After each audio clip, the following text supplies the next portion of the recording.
Right, so this next panel will be moderated by Danielle Benecke, who's the founder and global head of Baker McKenzie's machine learning practice. Prior to taking on that role, she was an IP and tech lawyer at Baker.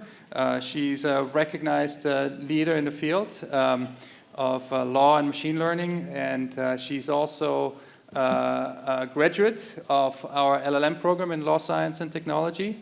And she's been a mentor to many of the folks involved in Codex, and so she kindly accepted our invitation to moderate this session. And with that, I'll turn it over to you, Danielle. Thank you.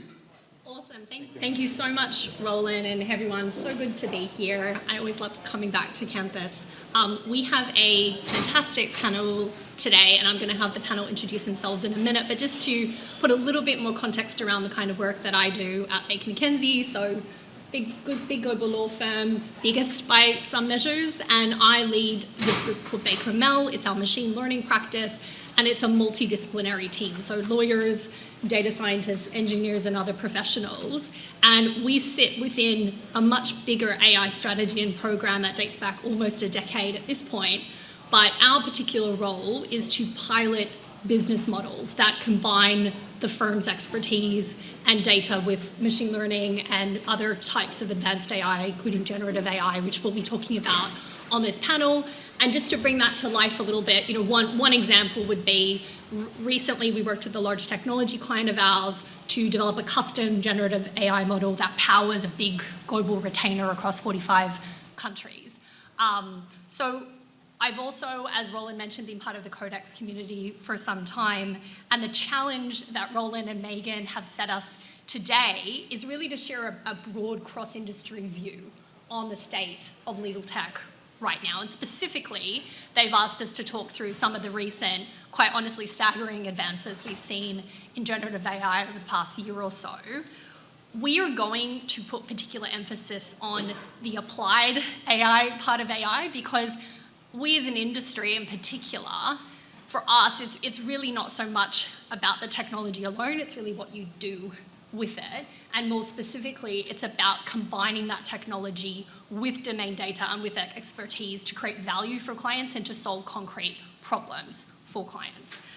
So let me just have the panel introduce themselves. Do you want to kick off, John? Sure. Hi, I'm John Nate. A couple hats. One, I'm the founder and CEO of a company called Norm AI. It's a regulatory technology company. We'll dive into some more of the details of that throughout the panel. And then also, I'm a researcher, so done about 10 years of research at the intersection of AI and law.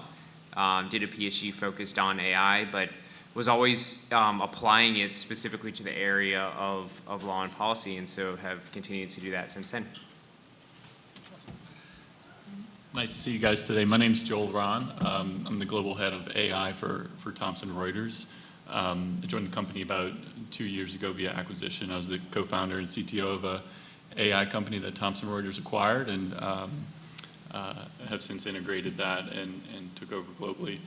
My organization is just north of 160 people today, a mix of machine learning engineers and scientists, and we're really responsible for all of the AI research and development that makes its way into our products across legal, but as well tax, compliance, audit, news as well. So nice to see you guys today. Good morning. I'm Harry Surden. I'm a law professor at the University of Colorado and also associate director here at the Codex Center for Legal Informatics. I'm a former software engineer turned law professor, and my research has been for the last 15 or so years on artificial intelligence and law. It's a pleasure to be here. Hi, I'm Ashley Pantiliano. I am Deputy General Counsel at OpenAI. So I lead the legal teams that are responsible for advising around legal risk and issues with respect to developing, deploying, and commercializing our AI models. All right, so this is a discussion panel, and so we're going to see where the conversation takes us, but we do want to give you a little sense of what the general arc is going to be. So we're going to kick off with a brief GenAI primer, just so we're all on the same page, and then we're going to dive into the state of the technology and its use in the market right now. We're then going to go a little bit deeper on what is the real opportunity here? What is the opportunity for clients? What is the opportunity for the industry as a whole? And then in doing that, we want to go beyond the theory and beyond a lot of the hype that I think we've all seen in the market, and take a look at, what is real? What is being operationalized right now in terms of practical outcomes for clients? And then in doing that, we also want to do a little bit of crystal ball gazing towards the end, just give you a sense of what we might see within the next year or so in terms of technology, but also market developments. So as usual, we have a pretty broad audience at FutureLaw, and so we also have some deep technical experts, but just so everyone's on the same page, we wanted to just share a few little primers and definitions for you. I'm going to start with you, Ashley, because I think you have a really unique perspective. You are helping OpenAI solve legal challenges around the commercialization of its technology and development of its technology, but then you're also looking at how do you operationalize that within your in-house function. Can you help us understand, just through a legal lens, what is happening right now? I've thrown some useful definitions, or some working definitions that might be useful on the screen, just to help those who may not be familiar with some of the technical terms. So just from a legal perspective, there's definitely a lot happening in the AI world. We talk to a lot of lawyers and regulators about AI and try to break it down for them in terms of what AI is. It's just essentially computers doing tasks that require human intelligence, or are tasks that humans would do, right? Very, very simple. We try to explain the technology in just like the easiest way possible. So like the way we try to talk about it is AI has been around for a while, machine learning has been around for a while, and the difference with some of these larger models, like large language models that power ChatGPT, now you see other models coming out like image and video, but the big breakthrough, or the big difference, is that these larger models are just more complex versions of what already exists today. So lots of machine learning was just a specific task to do a specific function. But now these models can generalize, and so they can learn from large, vast amounts of data to complete multiple tasks that maybe you didn't specifically teach the model to do, but now it can generalize to be able to do a bunch of things. And that's very exciting and very efficient from just a technological perspective. In terms of legal, I don't know, we can talk about, I think we're going to talk later about how we use the tech in our legal team, what we're seeing our customers using it for, but there's a vast amount of application across the board that I think everyone has probably seen in the news, that people here are probably using it at home as well. And so, I don't know, happy to go into... I want to pick up on the point you made about keeping things simple. Certainly that's my experience too, and I think we as an industry do tend to overcomplicate things, and I don't think you really need to dive into the underlying complexity of the technology to have really sensible and productive conversations about this. So just to give you one example, this is one definition we used with our own management, right? That's really all we're talking about here at the end of the day. I also love your point, Ashley, about putting this into the context of a much broader arc of developments that we've seen for some time, and we are going to dive into that in a little bit. But before we do, I wanted to get your perspective, John, because sure. I think sometimes these more simple definitions, and I would say even calling it generative AI, tends to kind of brush over that we're actually dealing with a big bucket of different types of capabilities. Like, this is not just about models that can generate text and other content. These models have quite a few other really useful capabilities. So why don't you kind of dive into that in the context of your work? Yeah, definitely. So, and it's a good point on the generative part. So even on classification task, was just saying, is this category or not? We found that generative AI models are still generally better than traditional models that are trained just on that, for doing it in a way that, to Ashley's point, is generalizable. So not having to take a lot of data and train it on it, but specifically be able to prompt it in a new environment with the context that's required.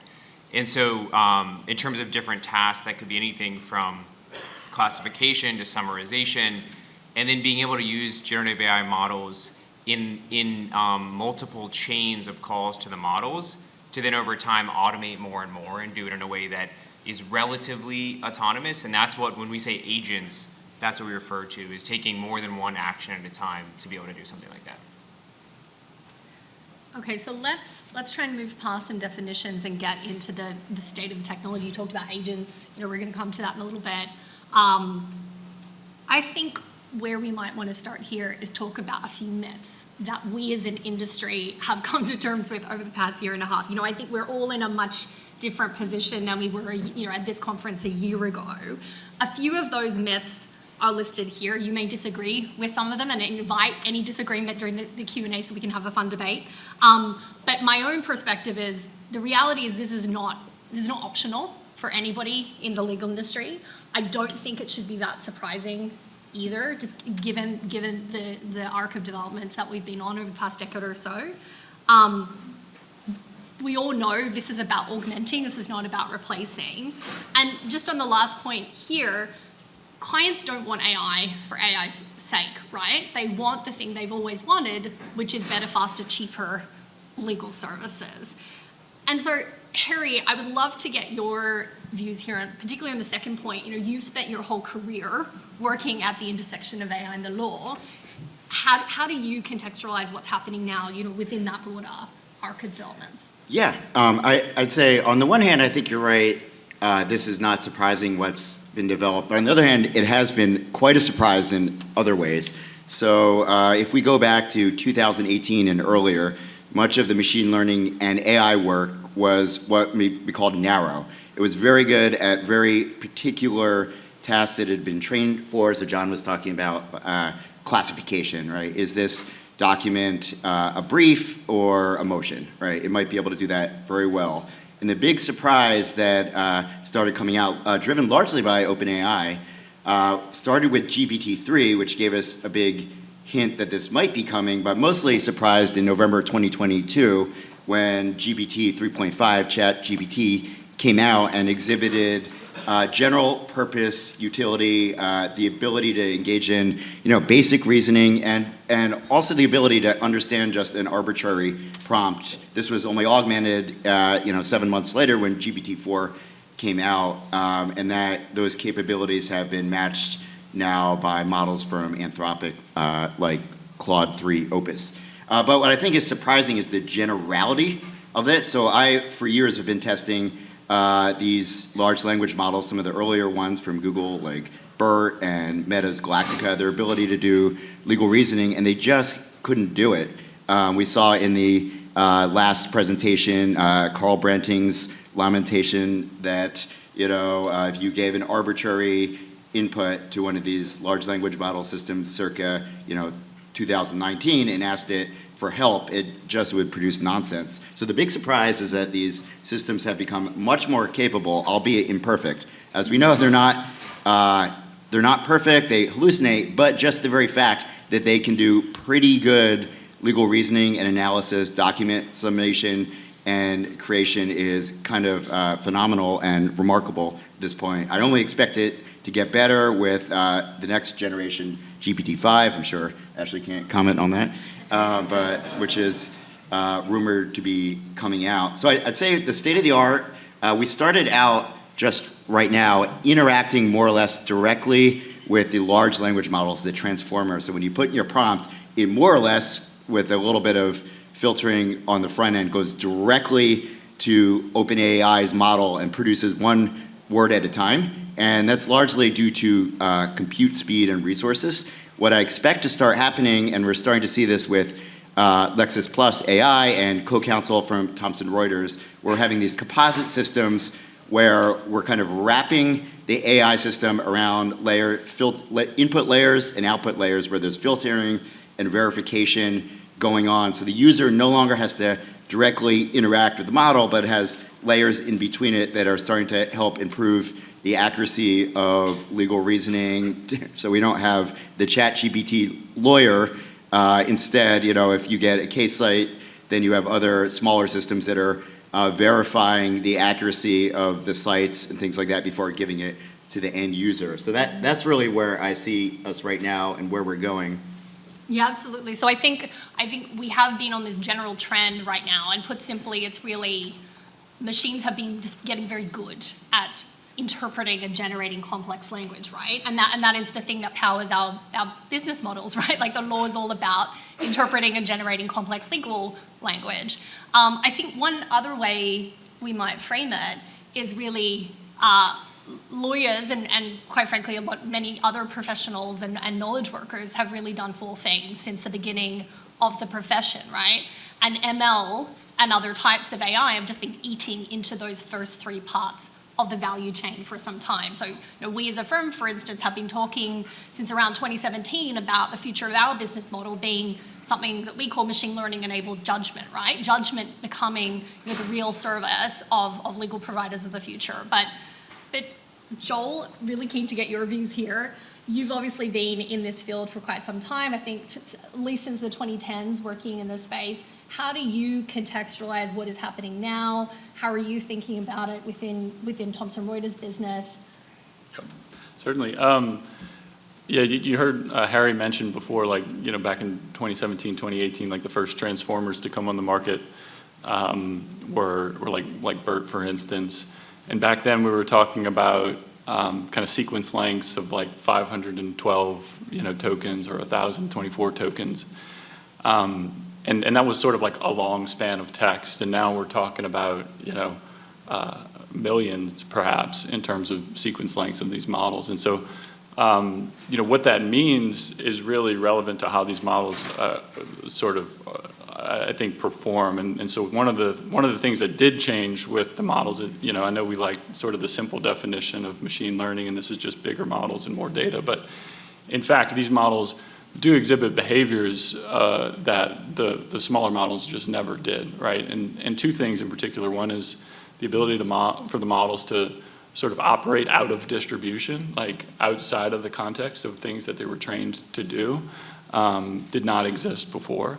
And in particular, this concept of in-context learning. So this really means that the model is able, in a prompt, to effectively read the information that is in the prompt and reason over it, and then come up with a judgment on it. So no longer do you need to maybe train the model specifically on the information itself. It's doing it on the fly, in context of the prompt. And that's why context length is important, because the more context that the model can handle means the more information that I can give it at one time to reason over. And so the fact that we've seen that jump, in 2017, that number was 500. Back a year and a half ago, that number was 8,000. It took us, however many, about 8 years to grow 10x. And now we've seen that grow, perhaps 100x over the course of the last 18 months is just profound. And I think as we continue to see that grow, you'll continue to see just applications of these models really start to evolve and change and expand in new ways, I think.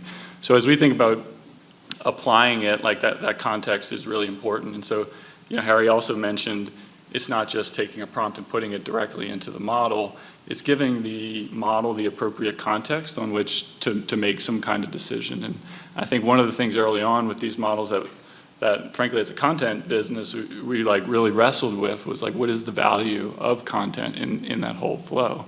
And if this new all-knowing model is creating content, what is the value of content? And I think, if anything, over the last year and a half, we've been more reaffirmed in the value of really high-quality content for the purpose of providing context to the model. And so as you think about a legal research type situation, it's not just the model giving you an answer.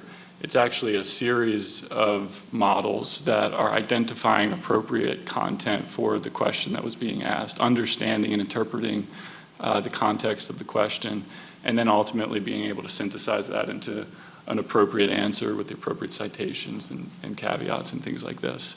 So I think you'll continue, particularly as context lengths grow, continue to see that sort of what's called retrieval augmented generation paradigm kind of grow and expand. And I think that's a really exciting sort of future trend for where these models are going.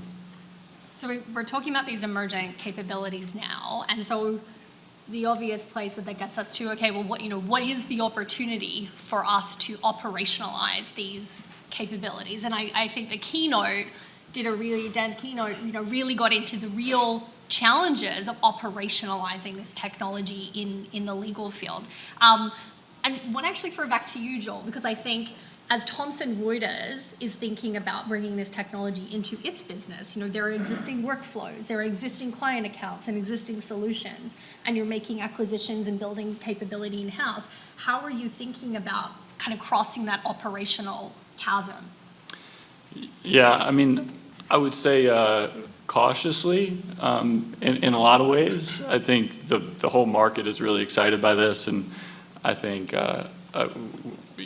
we push ourselves and we get pushed by our clients to do more and do more faster for sure. But there's a lot of risk, particularly in areas of law, areas of tax, news. If you're familiar with the Reuters trust principles, you know how important trust and ethics are, not just to the Reuters business, but to all of Thomson Reuters. And so those things are really actually very hard to wrestle with, I would say, as we look at this technology and how to apply it safely across our products. I think one of the hardest things about operationalizing generative AI for us has been quality. And not just is it quality, but actually determining what is good enough. So in a traditional classification sense, I train a computer vision model to interpret whether this is an apple or a banana, and I can compute statistics as to how often the model is right or wrong, and I can make a very informed judgment about it being 95% accurate, and that's good enough for my use case, and I'm good to go. In this case, there's much more qualitative assessments of what is good and what is bad. So answers can be complete and they can be incomplete, and if they're incomplete, maybe they're still helpful, or maybe actually being incomplete is harmful. And so we are having to evaluate quality in these more subjective ways, and that's not an easy thing to do. And I would say our team of 2,500 attorneys and tax professionals and such spend a tremendous amount of time doing that, evaluating quality, identifying issues with harmfulness or helpfulness, and really sort of focusing that in on the pieces of the pipeline that drive improvement in those certain areas, whether it be completeness, whether it be hallucination or something else. That sort of human evaluation of quality and being able to really take a scientific approach to how we do that rather than just kind of playing whack-a-mole with prompts, I would say has been sort of key for us in terms of operationalizing this with confidence. But I would say is actually a very hard thing to do well. So I think one of the reasons why this operational challenge is so great is that these models, while extremely useful, are really not that helpful for solving high-value problems out of the box, right? They become extremely useful for solving high-value problems when you combine them with the right domain data, with the right expertise, but finding what that combination is and getting that data and getting that expertise is not, it's not easy, right? And I would love to get your thoughts, John, on how are you approaching this as a legal tech startup, right? Because I think that is a particularly difficult challenge for startups to kind of establish their beachhead around the high-value problems. Yeah, for sure. So we're focused on things that are very routine. So that's why we focus on regulatory compliance specifically. So the idea of it being just above what traditional software could do, but still not requiring sort of the strategic value of navigating politics and interpersonal relationships. That's kind of always reserved for the human domain. So that's a big part of what we're focused on. And in terms of this idea of marrying symbolic logic, symbolic systems, and large language models, and bringing in content and trusted data, that's a big focus of how do you think about creating not just something that gives the model guidance, but it's something that's interpretable to the human, and interpretable to the client, interpretable to the regulators. So the idea of representing a regulation or a policy in the form of something that's interpretable and effectively a symbolic logic representation, but then animating it and making it possible to automate workflows routine workflows, but still fully automated workflows, then that requires large language models. So it requires marrying the two, and then doing the more nuanced judgments and the legal standards-based judgments determinations through the call of a large language model.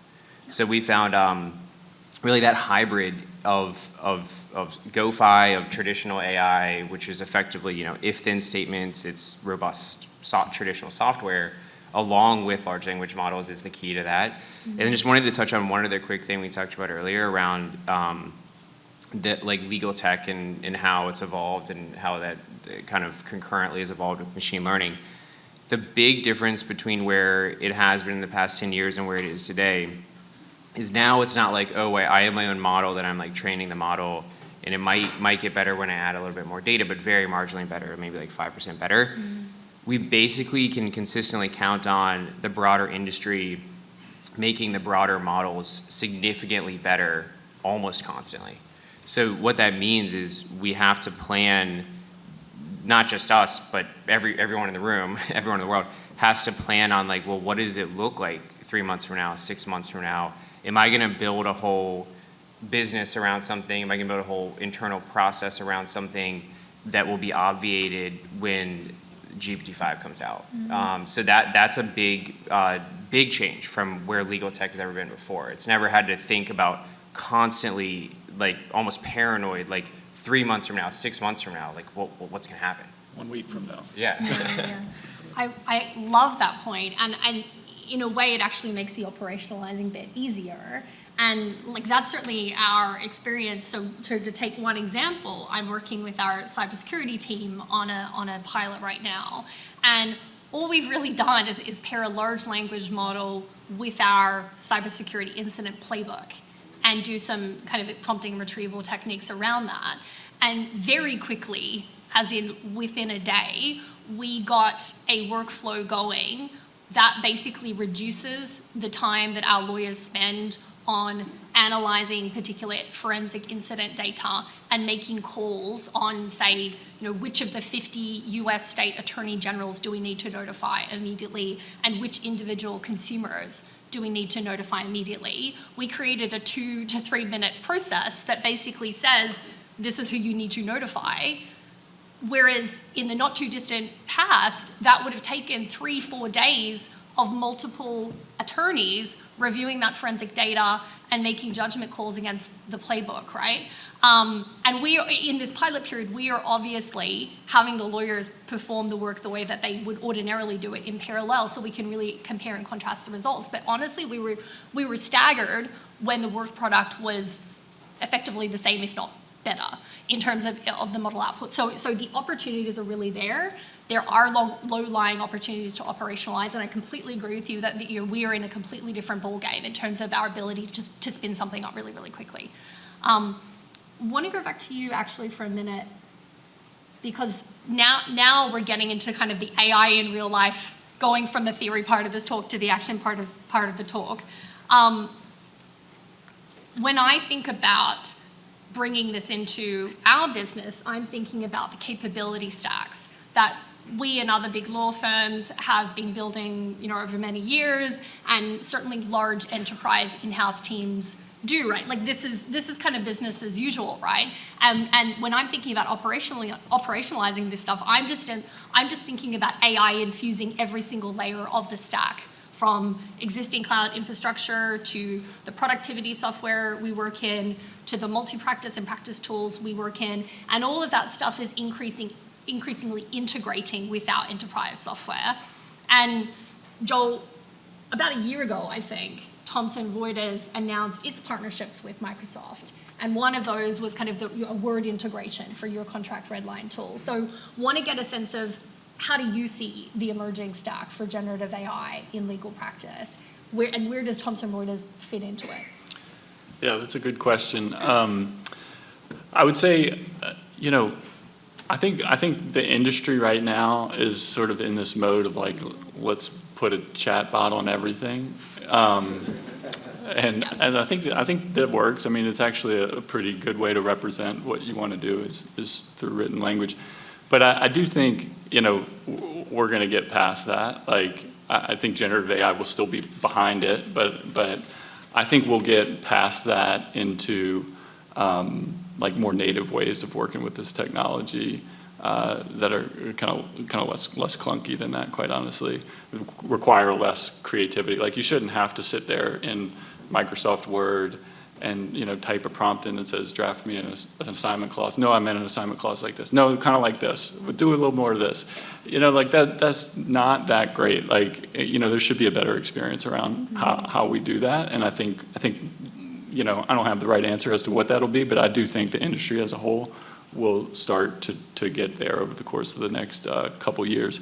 And I think, you know, partnership with Microsoft, you know, our strategy from that perspective is to really be where lawyers work in that case, and in the case of tax, be where tax professionals work. In the case of news, like, be where people are, where they want to consume news, whether that's, you know, Facebook or WhatsApp or whatever it may be. So I think, you know, that's not that different with generative AI than it was previously. Like, I think we are trying to bring this technology to wherever people are during their day most effectively. And I think one of the interesting things about generative AI, though, is that it allows us to kind of tie these experiences together in a way that wasn't there before. You know, we have many products at Thomson Reuters. You guys probably purchase many products that aren't Thomson Reuters. And I think generative AI as a tool, we talked a little bit about agents previously, but I think as a tool, offer a really like compelling platform and landscape on which you can like bring a lot of information together, or at least reason over a lot of different pieces of information and bring kind of pieces of it back to the user all in kind of a single place. So I think that's a really interesting theme long term as to sort of how the sort of distribution of technology kind of gets tied together a little bit more closely and seamlessly for users. And I think it'll get tied together in places where, you know, you guys are every day. That might be Microsoft Word, it might be Outlook, it might be something else. So I love that point around, you know, everybody wants a chatbot. And to take you a little bit behind the veil of our business, I mean, I have those kinds of questions on a daily basis. And, you know, one example overnight would be you're working with our transactional team, and whenever you're running a deal, or you actually do need to do this annually for clients, you need to go through this process of identifying ultimate beneficial owners for entities, right? And so when you have a client that has a really, really complex corporate structure, you know, that requires quite a few steps, particularly if you're having a transaction. And the team that does that work in our firm approached my team and said, well, can you build us a chatbot that enables us to ask piecemeal questions about ultimate beneficial owner in, you know, many different jurisdictions? And, you know, we work across 45 countries. Well, we're in 45 countries, but we ultimately work across many.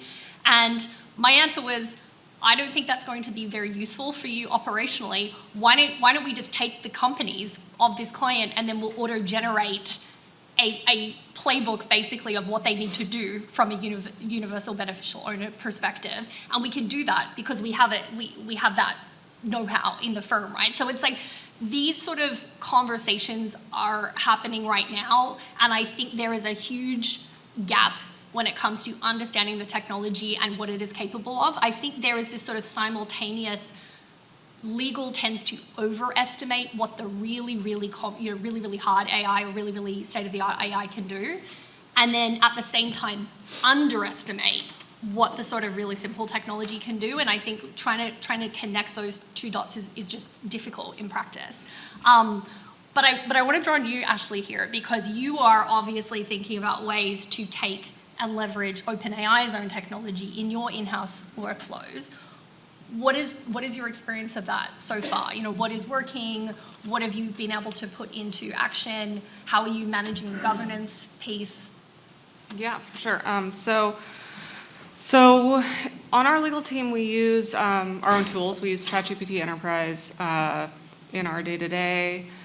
In terms of governance, that is definitely something to watch out for. Thankfully for us, our ChatGPT Enterprise doesn't train on your data, and it's just like another software tool. I think that's probably industry standard now, but it's good to check the terms and disclosures to make sure that that's the case if you're putting corporate or sensitive data into these tools.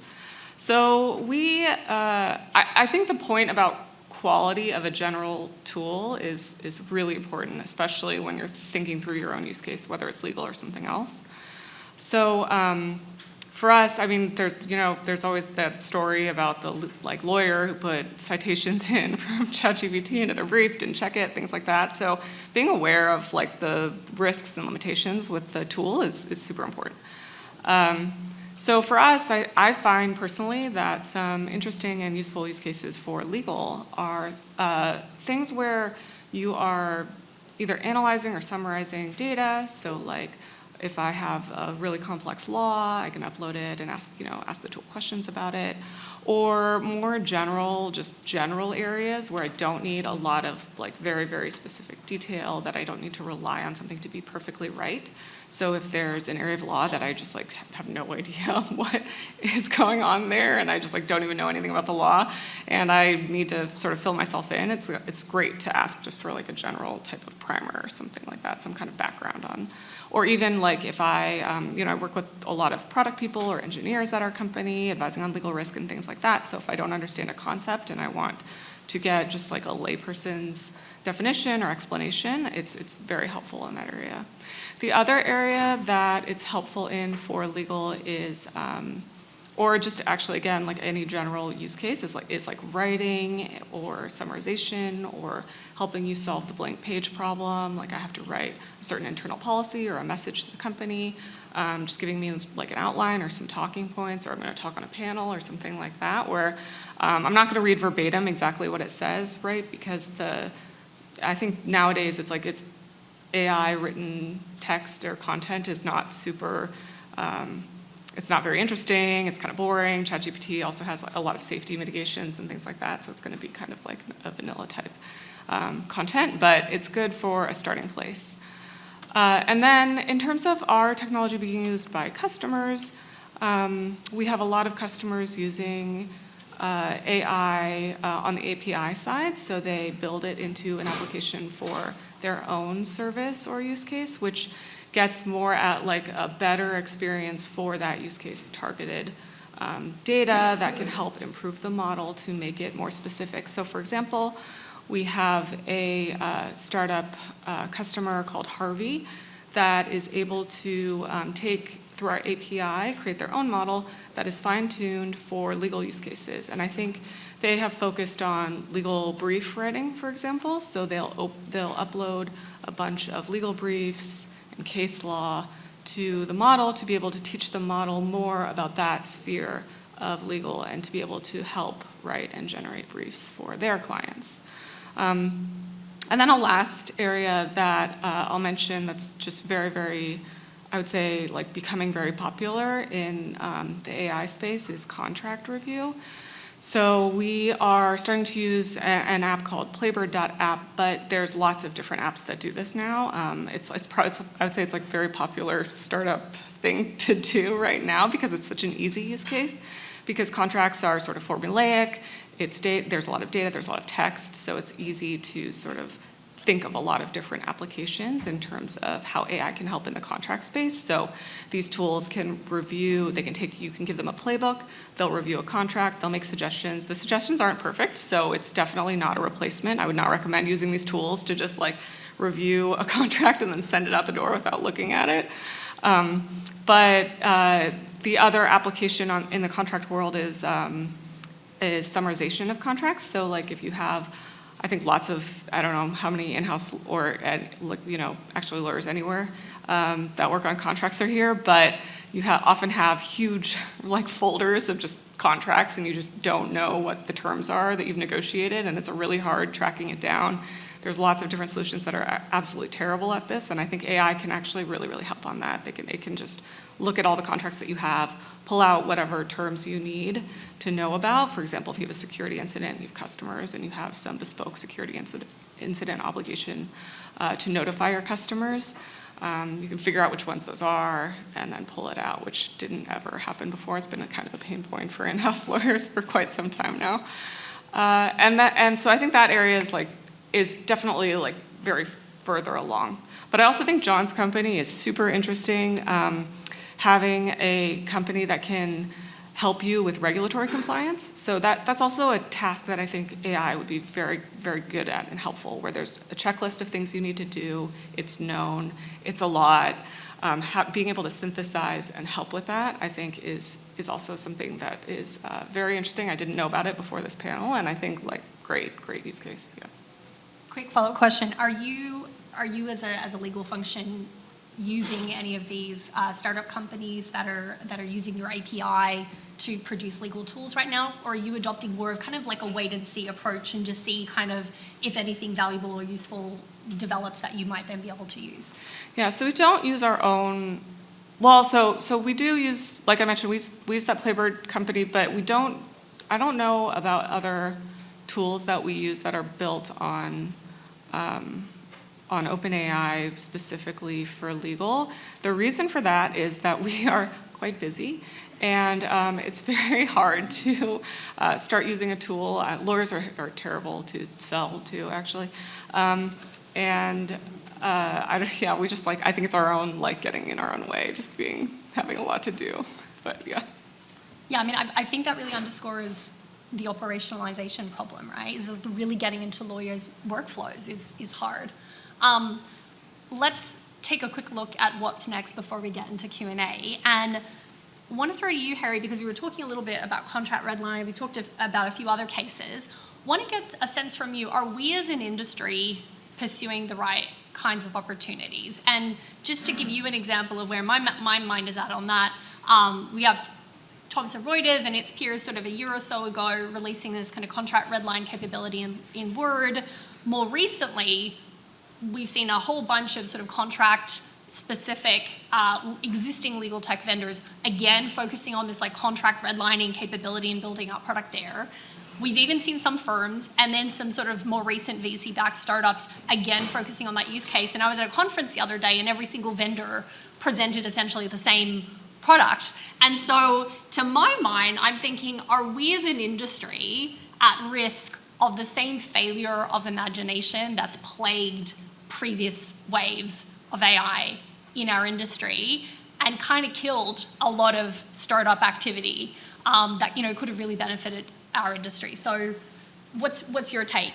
Yeah, that's a great question. So I'd say probably the knowledge in this room is not representative of the knowledge in the legal industry with respect to AI out there. So this is probably a very much above average. And in my talks with people out there in the legal world, ChatGPT, GPT-4 is just sort of a distant word that they don't really know much about, generally speaking.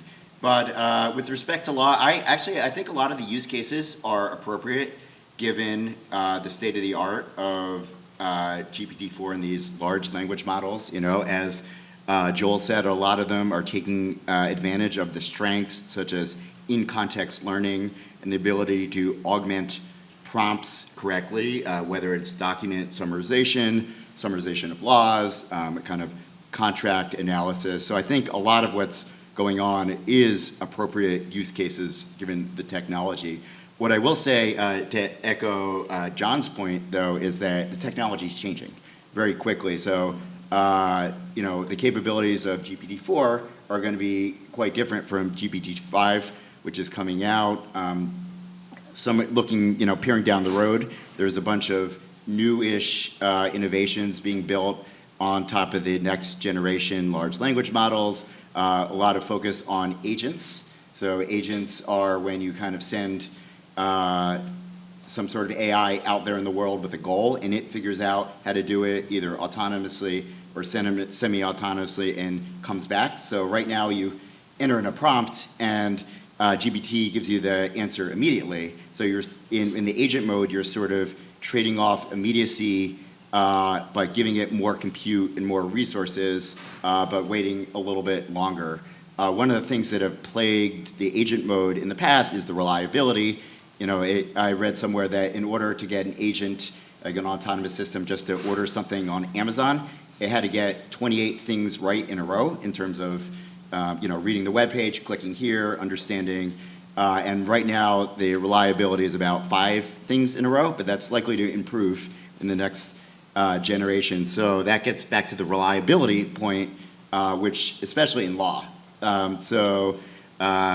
Joel was talking a little bit more that we need some more benchmarking and reliability assessments, and you were talking about this, Danielle, how you have lawyers alongside the AI, but I think more broadly, we need more of that, especially in the agentic mode when we have autonomous systems out there doing little discrete tasks, doing research, writing brief, come back with me, what's going on, we'll want to benchmark it.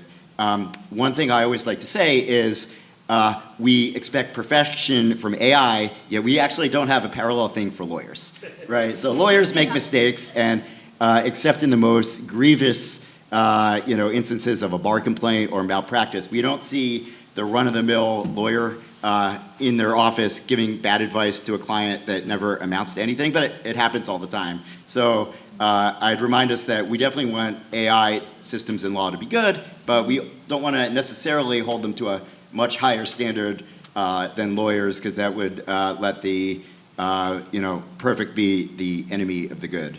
I'll kind of leave with a mental model, the way I think about the current state of GPT-4 and how to use it in law. So I think of GPT and these large language models as the top third-year law student as your intern, right? So imagine you have the best number one at Stanford Law, but still a third-year law student, and they're capable of doing amazing drafts, but you wouldn't want to turn in the draft of a third-year law student to a judge or to a client, right? On the other hand, without doing some rigorous vetting and double-checking. On the other hand, they can give you great starting points, great drafts to begin. It helps solve that blank page problem. And the problems begin when attorneys think that the AI systems are turnkey in terms of producing a product that could be immediately turned out. But if you think of it as sort of, this is my intern who's very capable, but I'm not fully ready to hand off with. And then the second model I'll give you is, I think in terms of AI and law, they're very capable at this point at answering what I call easy cases, legal easy cases. So what are those? A legal easy case is something that in response to a legal question, what most lawyers would agree to, but lay people wouldn't know the answer to, right? So we all have had situations where a lawyer can answer in 5 seconds, and most lawyers would agree, but out there in the world of non-lawyers, it's actually still quite a difficult and complicated question that can be a barrier. And I think that question, we've made a lot of progress with respect to the large language model, the current generation, and that was not the case 2 years ago. The easy cases were not easily attainable the way they are now. So just one last question before we jump into Q&A, and I want to end with you, John, because obviously the Codex community is super supportive of legal tech. We want to be doing what we can to help nurture and advance the next wave of companies. What is your advice as a founder right now on where, how startups can kind of keep up with these pretty rapid technology advances? There is risk, right? Because we have a lot of big players just baking this into what they're doing right now. We have the technology advancing so quickly that you kind of need to skate to where you think the puck is going a little bit. But what's your approach, John? Yeah, well, just one quick thing is what he said real quick. So the easy case for hard case is really interesting because basically all of case law is a hard case for AI, right? Because if it needs adjudication, it was like at least somewhat an edge case, right? Compared to every other action taken by a human in the world, right? There's like that amount of actions that are taken by a human that get to the court is like 0.0001% of actions, right? So like with that in mind, that is the hard case, everything that's in the legal system. So I think that's important to keep in mind. And that's why, to now answer your question, that's why I don't want to focus on case law. That's way too hard. I don't want to try to predict that. And so more general advice though, is it's an art and a science to product design and product creation in this space, because it's a science in that I agree in general, you don't need to think a lot about the underlying transformer model and the architecture, but at the same time, you do need to think about at least trying to extrapolate and say, here's the trend of the past 4 releases of these models. Here's the parts that we got a lot better on. Here's the parts that we didn't. And just trying to take a little bit of a scientific perspective to these emergent capabilities and how they evolve over time with bigger models. But then the art of it is trying to think about from a user's perspective, how can you put something useful in front of them today that they can use right away that is powered by this in a novel way, and it's amazing. But at the same time, have a way to scale into a product experience that's not radically different, but is automatically better.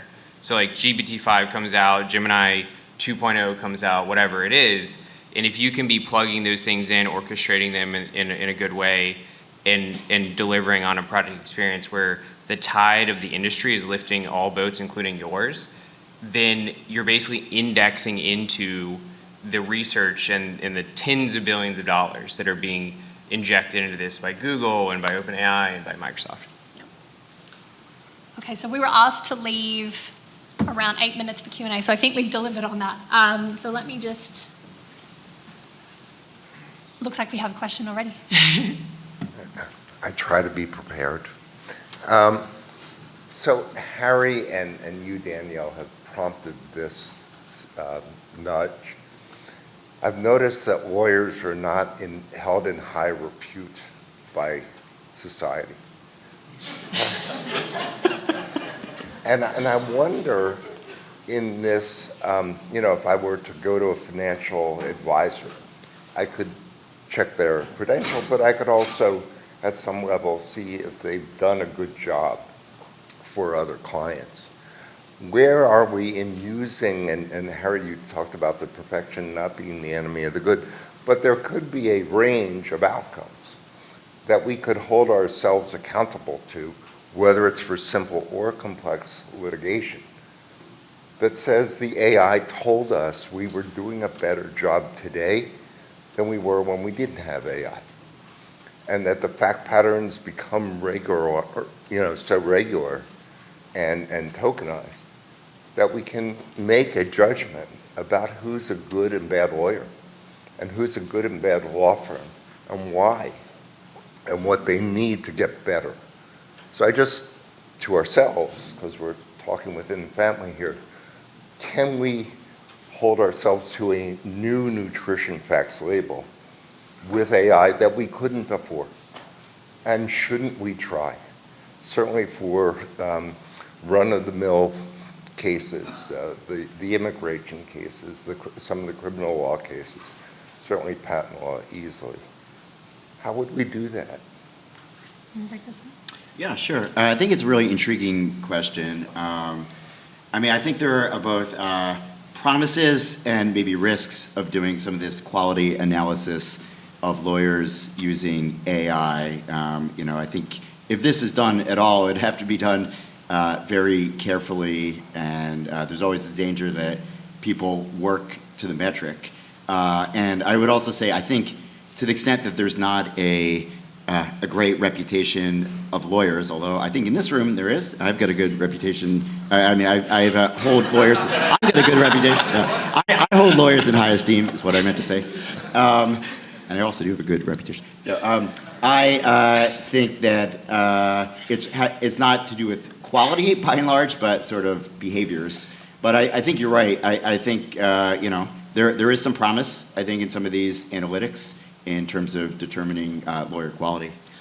I would just add, I obviously come from a very specific corner of the industry, which is big law, but our whole business model is trust. That's the whole business model, right? And in this paradigm, we're looking at, what is AI-enabled trust-based relationships, right? Because that's the whole engine of our business. And we already have metrics to measure that, which is, do clients come to us? Do they trust us to help them solve really, really complex challenges? And so when I think about the possibility of this technology for our business, it's all about, well, how can we help our clients solve even more complex problems that we cannot solve right now? That's to be the true opportunity for businesses like ours. Okay. Oh, we have a few more. Okay, all right, well, maybe you guys want to take the next ones. Hi. Oh, hey. So my name is Howard Chow. I'm a startup investor, including in LegalTech. So I wanted to ask a question about the sustainability and viability of long-term of new legal tech models using AI. Okay. So there's no question in our minds, everybody in this room, that the actual technology is going to have a huge impact on the legal profession. It's less obvious to me how individual legal tech, AI-powered legal tech businesses will be sustainable, right? So, and John, you raised the point that, next month or in 6 months, ChatGPT 5 may just take you out, right? I mean, you may create a fantastic business model as a startup or within a big legacy company that does fantastic things, and you're charging good money for it, and you're making good revenues, and then suddenly ChatGPT is going to do it for free, right? So that's one kind of example. There's an incredible amount of competition that's happening. We have a Cambrian explosion of AI startups in legal tech going on right now, or elsewhere as well. So there's the competitive pressures as well. There's the fact that anybody can plug into ChatGPT or Gemini or whatever anyway, right? So what are you adding in terms of value? So the question is, what are the differentiating factors that will permit you as a new AI business, whether it's a startup or within a legacy company, to actually sustain yourself? I mean, you could be very successful for 6 months, and then suddenly you're not, right? So what's the moat? I'll take a quick stab. I don't know what the moat is. I don't know that anybody actually does, but I spend every day thinking about that question. I kid you not. I would say, like, today, for us, like, moats are around content and quality. Like, we have a tremendous number of people who sit there and exercise our models, and I don't say models like loosely, like services, if you will, to death, and I think that makes them better, and I think the rigor around that process makes every part of the pipeline better. We talked about context and how important that is for the model. Information retrieval is something that we've done for 3 decades, and like, we still spend a ton of time getting that right, because the better context you give the model, the better answers you get in all cases. Full stop. So I think those are things that we spend a lot of time working on as a company.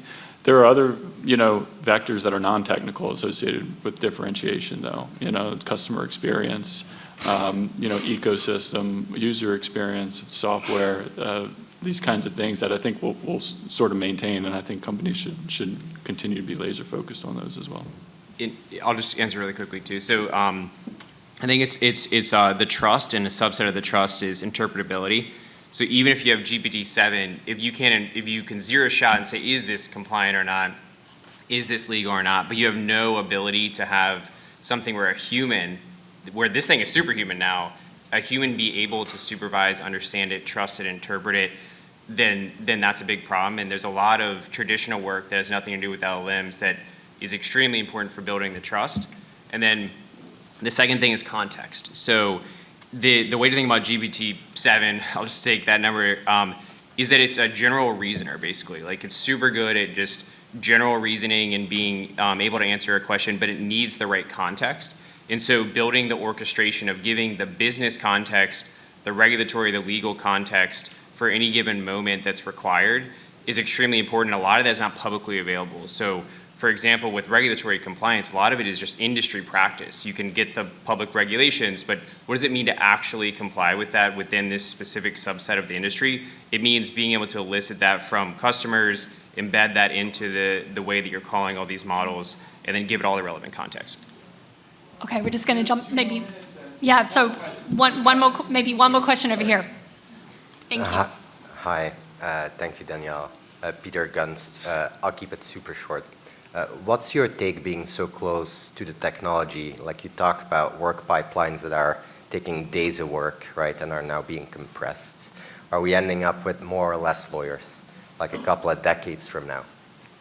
Oh, so are you saying, are we ending up with sort of full automation a couple of decades from now? I'm interested in the assessment on the impact on the workforce. In the workforce, yeah. So I don't think, at least right now, this is like a replacement thing. I think we will always have lawyers, clients. So clients will always have problems, and clients will have increasingly complex problems to solve, right? Because what's happening, and I don't know if Dan Katz is here, but he does really good work around this, but legal complexity is increasing exponentially, right? Because it's a reflection of increasing economic, social, political complexity. So the client problems are only growing and becoming more complex. So in my view, we have a technology that's advancing in tandem with the problem, right? The solution, the technology is sort of advancing at the same time. So I don't think we're going to run out of problems to solve. I'm, quite frankly, really excited about this technology and how it can help us solve harder problems. Thank you so much. So I'm very sorry we won't have time to take all the remaining questions. So hopefully you all who still had questions can maybe talk in the break with our panelists. But please, everyone, join me in thanking our panel. It was a terrific panel.